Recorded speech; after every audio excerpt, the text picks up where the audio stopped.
Hello and welcome to Young Minds Career Institute. Hope all you guys are doing well. So last class में हमने discuss कर लिया था water vascular system और आज की क्लास में हम डील करने वाले हैं फाइलम हेमिकॉर्डेटा के बारे में। यहाँ पर आज के लेक्चर में डील करेंगे इसके जनरल कैरेक्टरिस्टिक्स एंड क्लासिफिकेशन के बारे में। और इस लेक्चर में आज हम जो भी नोट्स डेवलप करेंगे, जो भी पीडीएफ बनेगा वो डायरेक्टली आप मेरे टेलीग्राम चैनल से डाउनलोड कर सकते हैं। कोर्स की ज़्यादा जानकारी के लिए आप मेरे वेबसाइट को भी विजिट कर सकते हैं। तो ज़्यादा टाइम वेस्ट नहीं करते, मूव करते हैं अपने टॉपिक के ऊपर, जो कि है फाइलम हेमिकॉर्डेटा का जनरल कैरेक्टरिस्टिक्स एंड क्लासिफिकेशन। ठीक है, तो अगर हम बात करें जनरल कैरेक्टरिस्टिक्स की, अगर फाइलम हेमिकॉर्डेटा की, तो जनरली जितने भी मेंबर्स है फाइलम हेमिकॉर्डेटा के, उन मेंबर्स को हम बोलते हैं प्रिमिटिव कॉर्डेट्स। इनको हम क्या बोलते हैं? इनको बोलते हैं प्रिमिटिव कॉर्डेट, या फिर इसको बोला जाता है इनवर्टिब्रेट कॉर्डेट। इसका मतलब क्या है? इसको प्रिमिटिव कॉर्डेट क्यों बोलते हैं?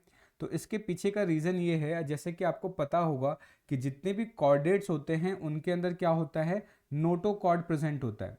उनमें क्या होता है? नोटोकॉर्ड प्रेजेंट होता है।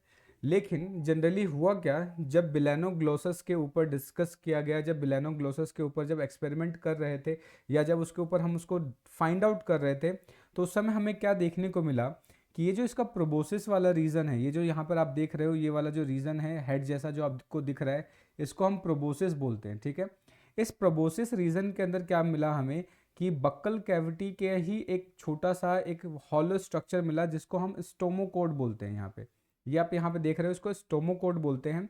और ये स्टोमोकोड का स्ट्रक्चर बिल्कुल ऐसा ही था जैसा नोटोकोड का था। तो ऐसा लगा कि क्योंकि इसके अंदर भी नोटोकोड है, तो अब क्योंकि नोटोकोड है तो इसको हम कॉर्डेट्स में रखेंगे। तो यूजुअली क्या था, पहले हेमिकॉर्डेटा को हमने कॉर्डेट में रखा, लेकिन बाद में जब थोड़ा डिटेल डिस्कशन किया गया, डिटेल स्टडी के बाद हमें पता चला कि जो स्टोमोकोड है वो नोटोकॉर्ड नहीं है। ठीक है, जिसकी वजह से हमने इसको जो हेमिकॉर्डेटा है, इसको कॉर्डेटा से हटा के इसका एक सेपरेट फाइलम बना दिया। अब उस सेपरेट फाइलम के अंदर हम इसको अब डील करते हैं। ठीक है, तो इसलिए इसको हम क्या बोलते हैं? Primitive chordates. यानी ये बिल्कुल क्या है, सबसे प्रिमिटिव टाइप के हैं। यानी कॉर्डेट जैसा थोड़ा बहुत सिमिलरिटी शो तो करते हैं, बट ये एक्चुअल कॉर्डेट्स नहीं है, ये प्रिमिटिव कॉर्डेट्स है। या फिर इसको हम बोल सकते हैं कि एक इन्वर्टिब्रेट है, बट समवट थोड़े थोड़े कैरेक्टर्स के कॉर्डेट्स से मिलते जुलते दिख रहे हैं, इसलिए इसको हम क्या बोल रहे हैं?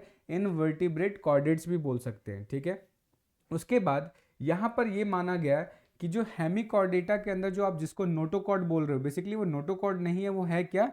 वो है स्टोमोकॉर्ड।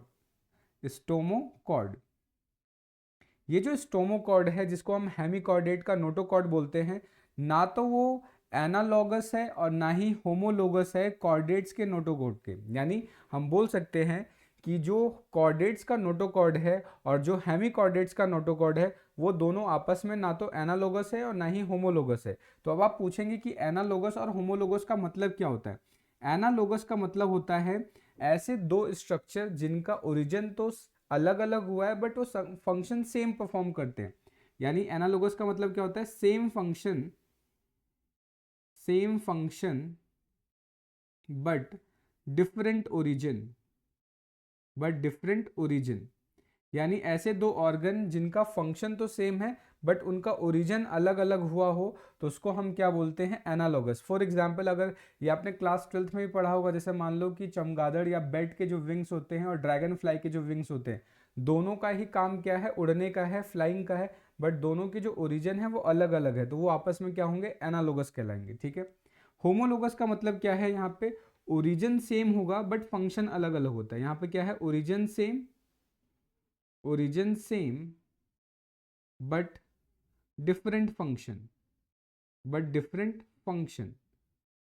ठीक है, ओरिजिन तो सेम होगा बट फंक्शन अलग अलग होगा। ठीक है, तो यानी हेमिकॉर्डेट्स का जो नोटोकॉर्ड है और जो कॉर्डेट्स का नोटोकॉर्ड है, ना तो वो एनालॉगस है ना ही होमोलोगस है। ठीक है, तो अगर होमोलोगस का आपको एग्जाम्पल के साथ समझना है, तो होमोलोगस का एग्जाम्पल आप समझ सकते हैं जैसे ह्यूमन का हैंड और मान लीजिए हॉर्स का हैंड, दोनों के अंदर क्या है? रेडियस अल्ना, ये बोन्स प्रेजेंट होते हैं, लेकिन दोनों का क्या है? फंक्शन अलग अलग है, बट ओरिजिन दोनों का क्या हुआ? सेम हुआ।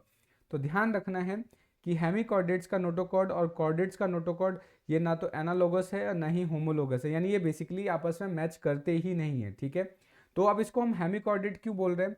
हेमिकॉर्डेट बोलने का एक रीज़न ये भी है कि यहाँ पर हेमिकॉर्डेट के अंदर सिर्फ एक ही कैरेक्टर है जो कॉर्डेट के साथ सिमिलरिटी शो करता है, और वो कैरेक्टर क्या है, फेरेंजियल गिल सिल्ट्स का प्रेजेंस होना या फेरेंजियल क्लेफ्ट का प्रेजेंस होना। ठीक है, तो ये फेरेंजियल क्लेफ्ट या फेरेंजियल गिल सिल्ट्स का प्रेजेंस होना, यही एक कॉमन कैरेक्टर है जो दोनों में सिमिलर है। उसके अलावा बाकी जितने भी कैरेक्टर्स हैं वो सारे के सारे क्या हैं, दोनों के अंदर डिफरेंट डिफरेंट होते हैं। ठीक है, उसके बाद मूव करते हैं कि जितने भी हेमिकॉर्डेट्स होते हैं वो मैराइन वाटर में प्रेजेंट होते हैं, यानी एक्सक्लूसिवली मैराइन है, यानी ये मैराइन के अलावा किसी दूसरे वाटर में प्रेजेंट हो ही नहीं सकते। यानी ये क्या है, आपको मैराइन वाटर या बोल सकते सी वाटर के अंदर आपको देखने को मिलेंगे, फ्रेश वाटर के अंदर ये आपको देखने को नहीं मिलते। ये सोलेटरी भी हो सकते हैं, कॉलोनियल भी हो सकते हैं। सोलेटरी का मतलब क्या होता है, अलोन, अकेले ही रहने वाला, यानी अकेला रहना पसंद करे। या कॉलोनियल का मतलब क्या होता है, ग्रुप या कॉलोनीज के फॉर्म में रहता है, ग्रुप या कॉलोनीज। ठीक है, या तो ग्रुप में रह सकते हैं या कॉलोनीज में रह सकते हैं। और इसमें से ये मोस्टली क्या होते हैं, ट्यूबिकोलस होते हैं। ट्यूबिकोलस का मतलब क्या है, जो बोल सकते हैं बिल बना के रह सके। ट्यूबिकोलस का मतलब ट्यूब लाइक स्ट्रक्चर, या जिनको हम बोल सकते हैं बिल। ठीक है, बिल में रहते हैं, इसलिए इनको क्या बोलते हैं, ट्यूबिकोलस बोलते हैं। बॉडी इनकी क्या होती है, सॉफ्ट होती है, बहुत स्मूथ होती है, फ्रेजाइल होती है, यानी ईजिली टूट सकते हैं। वर्मी फॉर्म यानी इंसेक्ट लाइक स्ट्रक्चर होता है। बॉडी अनसेगमेंटेड होता है, यानी कोई भी सेगमेंट बॉडी के ऊपर प्रेजेंट नहीं होता। बॉडी कैसा है, बायलेटरल सिमेट्री शो करता है। बायलेटरल सिमेट्री का मतलब क्या है कि बॉडी को किसी एक ही प्लेन से काटने पर वो दो इक्वल हाफ में डिवाइड किया जा सकता है। जैसे सपोज करो ये जो डॉटेड लाइन हमने बनाया है, इस डॉटेड लाइन से अगर मैं इस बॉडी को, बिलानोग्लॉसस को या हेमिकॉर्डेट को डिवाइड करूं, तब क्या है, इसको दो इक्वल हाफ में डिवाइड कर सकते हैं। तो बायलेटरल सिमेट्री का मतलब क्या है कि दो इक्वल हाफ में डिवाइड करने के लिए सिर्फ एक ही प्लेन होता है। ठीक है, साथ के साथ ये ट्रिप्लोब्लास्टिक होते हैं। ट्रिप्लोब्लास्टिक का मतलब क्या है, तीनों जर्म लेयर प्रेजेंट होंगे। ठीक है, all three germ layer is present. ठीक है, तीनों जर्म लेयर प्रेजेंट होंगे। तीनों जर्म लेयर कौन कौन से होती हैं, एक होता है एक्टोडर्म,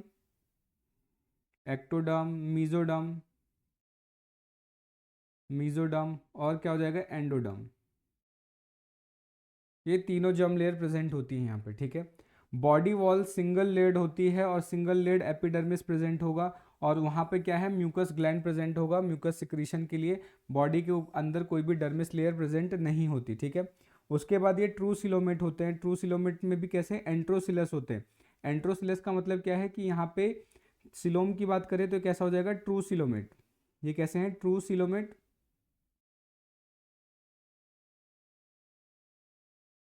ट्रू सिलोमेट होगा। एंटीरियर सिलोमेट का मतलब क्या होता है कि यहाँ पे जो सिलोम का जो फॉर्मेशन होता है वो लेटरल पाउचेस के थ्रू होता है। ठीक है, तो लेटरल पाउच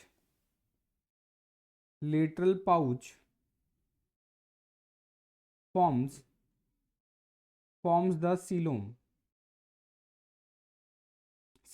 कैसा सिलोम, ट्रू सिलोम। ठीक है, ये ध्यान रखना है आपको। तो यहाँ पर जो लेटरल पाउच है, लेटरल पाउच क्या करता है, सिलोम का फॉर्मेशन करता है, इसलिए इसको हम एंट्रोसिलस बोलते हैं। एंट्रोसिलस का सिंपल मतलब होता है ट्रू सिलोमेट। ठीक है, उसके बाद क्या है, जो इनका सिलोम है इसको तीन पार्ट में डिवाइड कर सकते हैं, प्रोटोसील, मीजोसील, मेटासील।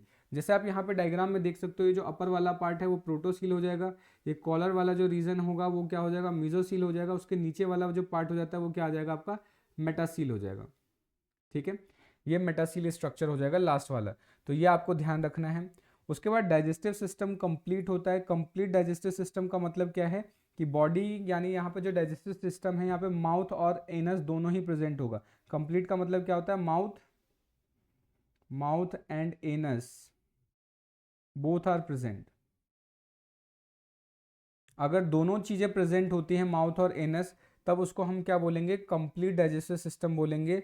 और ये डाइजेस्टिव सिस्टम या तो स्ट्रेट हो सकती है, बिल्कुल सीधे सीधे हो सकती है, या यू शेप हो सकती है। जैसे आप यहाँ पे देख रहे हो ये यू शेप है। ठीक है, या तो स्ट्रेट हो सकती है या यू शेप हो सकती है। ठीक है, उसके अलावा एक डायग्राम आपको यहीं पे समझना है। जैसे सपोज करो ये जो अगर हम डायग्राम देखते हैं यहाँ पे बिलानोग्लोसस का, तो ऊपर वाला जो रीजन है इसको प्रोबोसिस बोलते हैं, उसके जस्ट नीचे कॉलर होता है। तो प्रोबोसिस और कॉलर के बीच में यहाँ पे माउथ की ओपनिंग होती है। माउथ की ओपनिंग की वजह से, ओपनिंग के ही ये जो बक्कल कैविटी का एक छोटा सा इनलार्ज पार्ट जो कि प्रोबोसिस के अंदर, येलो येलो वाला पार्ट जो प्रोबोसिस के अंदर एंटर है, इसको हमने स्टोमोकोड बोला। स्टोमोकोड के बेसिस पे ही हमें लगा कि इसके अंदर भी नोटोकॉड प्रेजेंट है, बट नोटोकॉड और स्टोमोकोड दोनों अलग अलग स्ट्रक्चर्स होते हैं। ठीक है, अब इस प्रोबोसिस के अंदर ही ग्लोमेरुलस या किडनी प्रेजेंट होता है जो कि एक्सक्रीशन में पार्टिसिपेट करता है, जिसको अभी हम आगे डील करेंगे।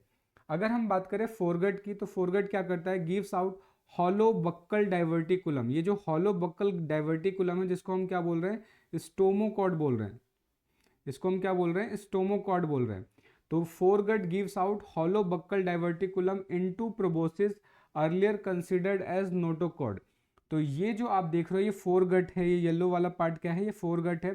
फोरगट का ही एक पार्ट क्या है, एक हॉलो बक्कल डाइवर्टिकुलम का फॉर्मेशन करता है, किसके अंदर, प्रोबोसिस के अंदर। ये वाला जो स्ट्रक्चर है इसको प्रोबोसिस बोलते हैं, इसको प्रोबोसिस बोलते हैं। तो प्रोबोसिस के अंदर ही ये हॉलो बक्कल डाइवर्टिकुलम है जिसको हम स्टोमोकॉर्ड बोलते हैं, और इसी को पहले हम क्या मान के चल रहे थे, नोटोकॉर्ड मान के चल रहे थे, ठीक है। उसके अलावा मैंने आपको बताया था, अभी जस्ट बताया कि हेमिकॉर्डेट और कॉर्डेट के अंदर सिर्फ एक ही सिमिलर कैरेक्टरिस्टिक है, फेरिंजियल गिल सिल्ट्स का प्रेजेंस होना, ठीक है। अब यहाँ पर जो फेरिंजियल गिल सिल्ट है वो कैसा होता है, डॉर्सोलेटरल होता है। डॉर्सोलेटरल का मतलब बॉडी के डॉर्सल लेटरल साइड में प्रेजेंट होगा, यानी पीछे की तरफ और साइड में, ठीक है। तो उसको क्या बोलेंगे, डॉर्सोलेटरल पोजीशन बोलते हैं। तो यहाँ पे फेरिंजियल गिल सेल्स प्रेजेंट होंगे, बट कहाँ प्रेजेंट होंगे, वो डॉर्सोलेटरल पोजीशन पे प्रेजेंट होंगे, ठीक है। या तो वो एक हो सकते हैं या बहुत सारे हो सकते हैं, ठीक है। साथ के साथ यहाँ पे सीलियरी फीडर मैकेनिज्म देखने को मिलता है। सीलियरी फीडर मैकेनिज्म का मतलब क्या होगा कि यहाँ पे सीलिया प्रेजेंट होता है फूड को ट्रैप करने के लिए, यानी क्या होगा, सीलिया क्या करेगा, फूड को ट्रैप करेगा, इसलिए इसको क्या बोल रहे हैं, सीलियरी फीडर फिल्टर फीडर बोल रहे हैं, ठीक है। Cilia cilia helps in capturing the food. तो यहाँ पे सीलिया हेल्प कर रहा है बेसिकली फूड को कैप्चर करने में, ठीक है। सर्कुलेटरी सिस्टम यहाँ पर कैसा होता है, सिंपल होता है, ओपन होता है, ठीक है। यानी हार्ट तो प्रेजेंट होता है बट वो फुल्ली फंक्शनल या फुल्ली डेवलप नहीं होता, ठीक है। तो यहाँ पर जो हार्ट होगा वो कैसा होगा, डॉर्सल पोजीशन में प्रेजेंट होता है, इसलिए यहाँ पर हार्ट कैसा होगा, डॉर्सल हार्ट होगा। और उस डॉर्सल हार्ट के अंदर क्या होगा, दो लॉन्गिट्यूडनल वेसल्स निकलते हैं, ठीक है। एक को बोलेंगे डॉर्सल वेसल और एक क्या है, वेंट्रल वेसल। तो दो वेसल्स निकलेंगे, सपोज करो ये हमारा अगर हार्ट मान लेते हैं, ठीक है। तो इस हार्ट से क्या निकलेगा, एक निकलेगा डॉर्सल वेसल और एक निकलता है वेंट्रल वेसल, ठीक है।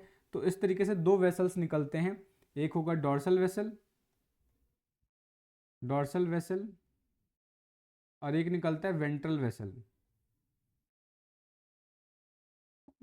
और ये सारे के सारे क्या है, ओपन चैम्बर में मतलब कि पूरा का पूरा फ्लूइड रिलीज करते हैं, और वहाँ पे डिफ्यूजन के थ्रू यहाँ पे एक्सचेंज हो जाता है, गैसेज एक्सचेंज, ठीक है, ध्यान रखना है।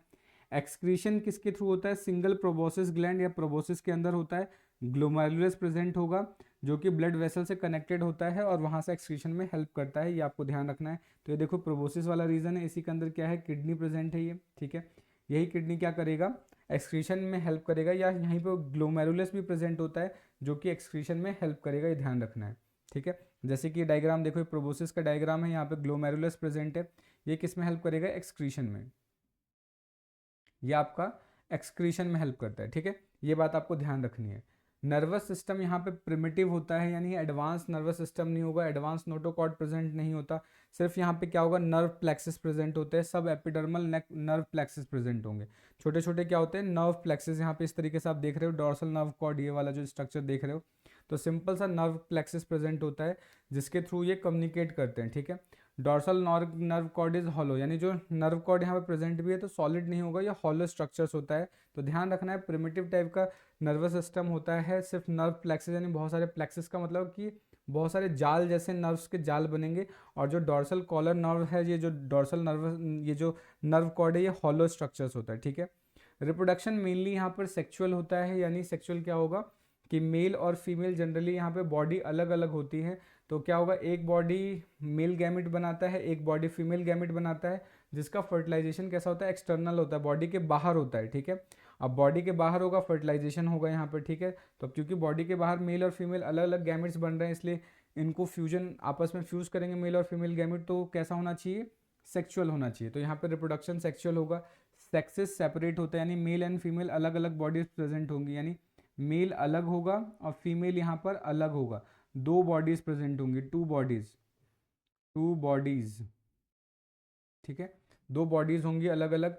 यहाँ पे गोनर्स या एक हो सकता है या सेवरल पेयर्स में हो सकता है, या तो एक गोनर्स होगा, गोनर्स का मतलब जहाँ पे मेल और फीमेल गैमेट्स बनेंगे, या तो गोनर्स एक होगा या फिर डिफरेंट डिफरेंट पेयर्स की फॉर्म में प्रेजेंट होगा। फर्टिलाइजेशन एक्सटर्नल होगा, एक्सटर्नल का मतलब क्या होगा, आउटसाइड द बॉडी। ये कैसा होता है, आउटसाइड द बॉडी, बॉडी के बाहर होगा, किसके अंदर, सी वाटर के अंदर प्रेजेंट होगा। डेवलपमेंट डायरेक्ट भी हो सकता है, इनडायरेक्ट भी हो सकता है। और जब डेवलपमेंट इनडायरेक्ट होगा तो उस कंडीशन में एक फ्री स्विमिंग लार्वा का फॉर्मेशन होता है जिसको बोलते हैं टॉर्नेरिया लार्वा। ये बहुत इंपॉर्टेंट है, जिसको आपको अच्छे से याद रखना है। एग्जाम्स में डायरेक्टली पूछ लिया जाता है कि हेमिकॉर्डेटा के लार्वा को क्या बोलते हैं, तो ये याद रखना है कि टॉर्नेरिया लार्वा बोलते हैं, ठीक है। तो अगर डायरेक्ट डेवलपमेंट कैसा है, इनडायरेक्ट है, तो इनडायरेक्ट डेवलपमेंट के केस में क्या होगा, फ्री स्विमिंग लार्वा का फॉर्मेशन होगा जिसका नाम क्या है, टॉर्नेरिया लार्वा। यहाँ पे मैंने लाइफ साइकिल भी बना रखी है। जैसे सपोज करो कि ये हमारा क्या है, ब्लैनोग्लोसस है, तो जनरली इनमें फर्टिलाइजेशन होगा, फर्टिलाइजेशन के बाद क्या बनेगा, ब्लास्टुला, फिर गैस्ट्रुला, फिर लेट गैस्ट्रुला, फिर टॉर्नेरिया लार्वा, और फिर जाके जुवेनाइल बनेगा, ये जो कि जाके बाद में अडल्ट बन जाएगा। तो ये क्या है, ये वाला जो स्ट्रक्चर है ये है हमारा इनडायरेक्ट डेवलपमेंट, ये इनडायरेक्ट डेवलपमेंट को रिप्रेजेंट कर रहे हैं, ठीक है। और यहाँ पर क्या होगा, अगेन फर्टिलाइजेशन के बाद ब्लास्टुला बनेगा, फिर ये गैस्ट्रुला बनाएगा, लेट गैस्ट्रुला, डायरेक्टली जुवेनाइल, और जुवेनाइल के बाद डायरेक्टली ये क्या है, आपका पूरा का पूरा स्ट्रक्चर इस तरीके से एक नया मतलब कि हेमिकॉर्डेट बना देता है। तो ये कैसा है, ये डायरेक्ट है, ये आपका डायरेक्ट डेवलपमेंट है, ठीक है। ये आपको याद रखना है। ये जो डायग्राम आप देख रहे हो ये टॉर्नेरिया लार्वा है, ये कैसा है, ये आपका टॉर्नेरिया लार्वा है, ठीक है। और ये किस में बनेगा, इनडायरेक्ट डेवलपमेंट में बनता है, ठीक है। तो ये आपको याद रखना है। नेक्स्ट बात करते हैं अब क्लासिफिकेशन की। तो जनरली क्या है, यहाँ पे जो हेमिकॉर्डेटा है उसको हम प्राइमरली दो क्लास में डिवाइड कर सकते हैं। एक है एंट्रीरियोन्यूस्टा, एक है एंट्रियोन्यूस्टा, और दूसरा क्या है, टेरोब्रैंकिया, ठीक है। तो याद रखना है एंट्रियोन्यूस्टा और दूसरा है टेरोब्रैंकिया। अब हम क्या करेंगे, वन बाय वन दोनों को डिटेल कर लेंगे। नेक्स्ट अगर बात करते हैं एंट्रियोन्यूस्टा की, तो जनरली ये कैसे होते हैं, ये सोलिटरी होते हैं, सोलिटरी का मतलब सिंगल, अकेले रहने वाले होंगे।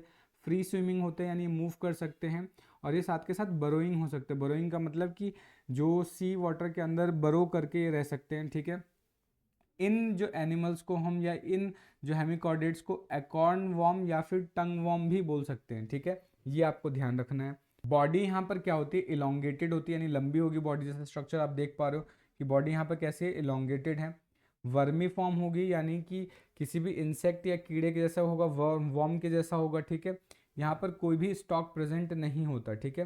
प्रोबॉसिस यहाँ पर कैसा होगा, सिलेंड्रिकल होगा, और ऊपर की तरफ पतला होता है, टैपर्ड होता है। जैसे सपोज करो सिलेंड्रिकल है, बट ऊपर की साइड ये क्या है, टैपर्ड है। ये कैसा है, टैपर्ड है, पतला है। तो ये जो टैपरिंग हो रही है, ये टैपर्ड स्ट्रक्चर है, ऊपर टैपरिंग हो रही है, ठीक है।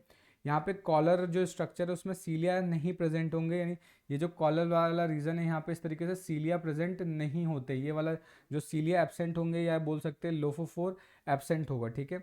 एलिमेंट्री कैनाल यहाँ पर स्ट्रेट होता है, बिल्कुल सीधा सीधा होगा। माउथ और एनस क्या है, आपको अपोजिट साइड में देखने को मिलेगा। इस साइड यहाँ पर अगर माउथ देखने को मिल रहा है, तो यहाँ पर क्या है, आपको एनस देखने को मिल रहा है। तो माउथ और एनस क्या होगा, अपोजिट एंड्स में होगा। फिल्टर फीडर मैकेनिज्म होगा, सीलिया वाला स्ट्रक्चर होगा, यानी सीलिया क्या करता है, हेल्प करता है फीडिंग में। उसके बाद यू शेप यहाँ पे गिल सेट्स प्रेजेंट होते हैं, ये इंपॉर्टेंट है, ध्यान रखना है कि यहाँ पे U shape Gill sets present होंगे। सेक्सेस यहाँ पे अगेन सेपरेट होगा, मेल और फीमेल बॉडीज अलग अलग होंगी, ठीक है। गोनट्स यहाँ पे न्यूमरस हो सकते हैं और सेकलाइक हो सकते हैं। न्यूमरस का मतलब बहुत सारे होंगे, सेकलाइक का मतलब कि अंदर हॉलो स्ट्रक्चर्स प्रेजेंट होगा। डेवलपमेंट के अंदर क्या होगा, टॉर्नेरिया लार्वा का फॉर्मेशन होगा। अगर एसेक्सुअल रिप्रोडक्शन यहाँ पर नहीं होता है, ये ध्यान रखना है कि एसेक्सुअल रिप्रोडक्शन यहाँ पर एब्सेंट होगा। एग्जाम्पल के तौर पे क्या होगा, बेलेनोग्लॉसस हो गया, सैकोग्लॉसस हो गया, प्रोटोग्लॉसस हो गया, उसका टाइकोडेरा हो गया। ये एग्जाम्पल्स हो गया आपके किसके, एंट्रोन्यूप्सेटा का, ठीक है। नेक्स्ट बात करते हैं टेरोब्रैंकिया की। टेरोब्रैंकिया की अगर हम बात करें यहाँ पे, तो ये भी क्या होंगे, सोलिटरी होते हैं या कॉलोनियल हो सकते हैं। सोलिटरी का मतलब अकेले रहने वाले, कॉलोनियल का मतलब ग्रुप में रहने वाले। ससाइल होते हैं, ससाइल का मतलब या एक जगह पे फिक्स रहते हैं, फिक्स टू द सबस्ट्रेटम, ये फिक्स टू द सबस्ट्रेटम, ये सबस्ट्रेटम से फिक्स होते हैं। ट्यूबिकुलस होते हैं, ट्यूबिकुलस का मतलब कि वही ट्यूब्स बना के या फिर बोल सकते हैं बिल बना के रहते हैं। उसके बाद ये क्या करते हैं, बिल जो बनाते हैं वो उनके अंदर रहते हैं जो कि ये खुद सिक्रीट करते हैं, काइटिनस ट्यूब्स बनाते हैं। इन काइटिनस ट्यूब्स के अंदर ये खुद रहते हैं। बॉडी इनकी कैसी होती है, शॉर्ट होती है, छोटी होती है, कॉम्पैक्ट होती है, और स्टाक होता है, अटैचमेंट्स के लिए स्टॉक्स प्रेजेंट होंगे, ये ध्यान रखना है। प्रोबोसिस यहाँ पे सील्ड लाइक होता है, जैसे यहाँ पर देखो ये सिफेलिक सील्ड है, ये बेसिकली क्या है, प्रोबोसिस का ही मॉडिफिकेशन है, तो सील्ड लाइक प्रोबोसिस होगा। कॉलर के अंदर आपको बहुत सारे सीलिएटेड आर्म्स या लोपोफोर्स देखने को मिल सकते हैं। तो जैसे एक कॉलर है तो यहाँ पे देखो ये इस तरीके से बहुत सारे आर्म्स देखने को मिल रहे हैं, इसको लोपोफोर्स बोल रहे हैं, ठीक है। एलिमेंट्री कैनाल कैसा होगा, यहाँ पे यू शेप होता है। एनएस कैसा होगा, डॉर्सल होगा, माउथ के पास होता है, और सीलियर फीडिंग मैकेनिज्म यहाँ पे आपको देखने को मिल सकता है। गिल सेल्ट यहाँ पे 1 पेयर होगा या फिर एब्सेंट होगा, लेकिन कभी भी यू शेप का नहीं होता है, ये ध्यान रखना है, ठीक है। नेक्स्ट अगर बात करें, यहाँ पर भी सेक्सेस सेपरेट होते हैं या फिर कहीं कहीं पे यूनाइटेड भी हो गए, यानी एक साथ देखने को मिल सकते हैं। गोनर्स या तो एक होगा या एक पेयर में होगा, एक पेयर का मतलब 2, ठीक है, ये ध्यान रखना है। डेवलपमेंट यहाँ पे डायरेक्ट होता है या फिर लार्वल स्टेजेस भी देखने को मिल जाते हैं। जैसे अभी पीछे देखा था वहाँ पे एसेक्सुअल रिप्रोडक्शन एब्सेंट था, बट यहाँ पे एसेक्सुअल रिप्रोडक्शन प्रेजेंट होगा, और किसके थ्रू होगा, बडिंग के थ्रू होगा, ठीक है। एग्जाम्पल के तौर पे आ गया सिफेलोडिस्कस और रैप्डोप्लूरा, ठीक है, ये एग्जाम्पल्स हो गए। तो इसी के साथ हमारा हेमिकॉर्डेटा समाप्त होता है। होप आपको वीडियो पसंद आई होगी। अगर आपको कोई डाउट है, कोई सजेशन है, तो आप कमेंट करके मुझे बता सकते हैं। मिलते हैं नेक्स्ट वीडियो में, तब तक के लिए जय हिंद दोस्तों।